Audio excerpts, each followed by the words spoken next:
তো hello guys, আমরা এখন একটা ট্রিক্স খাটাবো এই লসাগুর ক্ষেত্রে। তো আমরা এই লসাগুর ক্ষেত্রে যদি ট্রিক্স খাটাই 6 দুগুণে কত হয়? তো 6 দুগুণে হয় 12। হ্যাঁ, তো আমরা এই ট্রিক্সটা খাটালে আগে দেখবো যে বড় কোনটা। তো বড় ওটার সাথে এর পাশের দুটোর সাথে গুণ দিয়ে দিলেই 12 বের হয়ে যায়।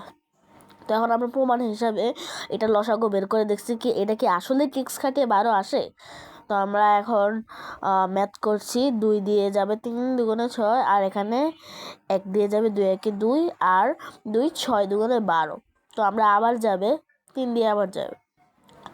তো আমরা 3 দিয়ে আবার দিলাম, 3 একে 3, আর এখানে 1-এর জায়গায় 1 থাকবে, আর 3 দুগুণে 6, এই জন্য আমরা এখানে 2 লিখে দেবো। এখন আমরা এগুলো লসাগু করব। 2 গুণ 3 গুণ 2, এই যে এই পাশে যে একটা 2 আছে না, এই জন্য আমরা 2 দিব। তো এখন সমান সমান এগুলাকে যদি গুণ করি, 3 দুগুণে 6, 6 দুগুণে 12। দেখছেন আমার ট্রিক্স কাজে লাগছে? দেখছেন সবাই, আমার ট্রিক্স কাজে লাগছে। তো থ্যাংক ইউ।